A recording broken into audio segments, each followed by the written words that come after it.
کہتے ہیں کہ دور دراز کسی علاقے میں ایک بستی تھی۔ وہاں لوگ ہمیشہ پریشان رہتے تھے۔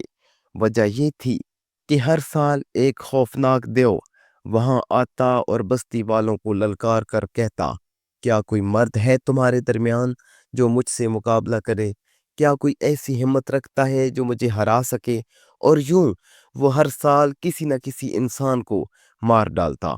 آج بھی وہی دن تھا دیو کے آنے کا، اور گاؤں والے سخت ڈرے اور پریشان تھے کہ آج بھی ہماری بستی کا کوئی نوجوان جان سے جائے گا۔ اتفاقاً اسی دن ایک مرد مجاہد وہاں جا پہنچا۔ جب اس نے پورے گاؤں میں موت جیسا سوگ دیکھا تو وہ بہت حیران اور بے چین ہوا۔ اس نے بستی والوں سے پوچھا، تم لوگ اتنے پریشان کیوں ہو؟ یہاں کیا ہوا ہے کہ سب کچھ مردہ سا نظر آتا ہے؟ بستی والوں نے حالت سنائی۔ ہر سال ایک دیو آتا ہے، مقابلے کے لیے کسی مرد کا مطالبہ کرتا ہے، اور پھر گاؤں کا ایک انسان مار دیتا ہے۔ مرد مجاہد نے پوچھا، تو اس سال تم نے کس کو مقابلے کے لیے چنا ہے؟ بستی والوں نے ایک نوجوان کو لا کر اس مجاہد کے سامنے کھڑا کیا۔ وہ نوجوان پژمردہ، کمزور اور نجف دکھتا تھا۔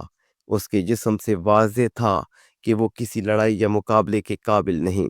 مرد مجاہد نے اسے دیکھ کر حیرت سے سر ہلایا، پھر بولا، اس بار دیو کا مقابلہ تم لوگ نہیں کرو گے، میں خود اس کے ساتھ لڑوں گا، دیکھتے ہیں اس میں کتنی طاقت ہے۔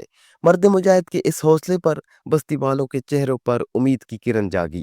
انہیں پہلی بار امید لگی کہ شاید آج ان کی مصیبتوں کا خاتمہ ہو جائے۔ میدان میں بیٹھ کر مجاہد نے دیو کے نمودار ہونے کا انتظار کیا۔ تھوڑی دیر بعد دور سے ایک خوفناک سایہ دکھائی دیا۔ ایک بہت بڑا دیو سامنے آیا۔ اس کا قد آسمان کو چھو رہا تھا، اور وہ ہاتھ میں تلوار لیے آ رہا تھا۔ بار بار وہی سوال دہرا رہا تھا، کیا کوئی ہے تمہارے اندر ایسا جوان جو مجھ سے مقابلہ کرے؟ کیا تمہارے درمیان کوئی مرد نہیں جو مجھ سے لڑ کر مجھے ہرا سکے؟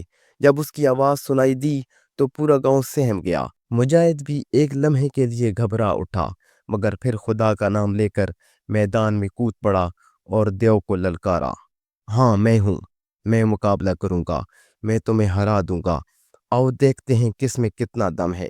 یہ کہتے ہی وہ دوڑا اور دیو بھی اسی طرف لپکا۔ جوں جوں وہ قریب آیا، محسوس ہوا کہ دیو کا قد کم ہوتا جا رہا ہے۔ پہلے وہ آسمان کو چھوتا ہوا پہاڑ محسوس ہو رہا تھا، پھر ہاتھی کے برابر، پھر ایک عام انسان، پھر بچے کے قد تک سکڑ گیا، اور جب وہ بالکل قریب پہنچا تو ایک مینڈک کے برابر رہ گیا۔ مجاہد نے تلوار اس کے سینے میں گھونپ دی اور پھر جھک کر پوچھا، تم کون ہو؟ یہ کیسے ممکن ہوا کہ پہلے تم اتنے بڑے تھے، پھر جیسے ہی میں ہمت اور حوصلے سے تمہاری طرف دوڑا تم چھوٹے ہوتے چلے گئے؟ دیو نے مرنے سے پہلے بس ایک ہی جواب دیا، میں کچھ بھی نہیں، میں تو انسان کے دل میں پلنے والا خوف ہوں۔ جتنا وہ خود پر حاوی کرے گا اتنا ہی میرا قد بڑھتا چلا جائے گا، اور جب وہ اس خوف کو دل سے نکال کر پھینک دے تو میری بھی کوئی وقت نہیں رہتی۔ سبق ہے کہ خوف صرف اتنا طاقتور ہوتا ہے جتنا اسے اپنے دل میں جگہ دیتے ہو۔ جب انسان ہمت، ایمان اور حوصلے سے خوف کا سامنا کرتا ہے تو وہ خوف خود بخود چھوٹا ہوتا چلا جاتا ہے، لیکن اگر کوئی ڈر کے آگے جھک جائے تو یہی خوف اس پر حاوی ہو کر اسے کمزور کر دیتا ہے۔ یعنی انسان کی اصل طاقت اس کا یقین ہے، اور اس کا سب سے بڑا دشمن اس کا اپنا خوف۔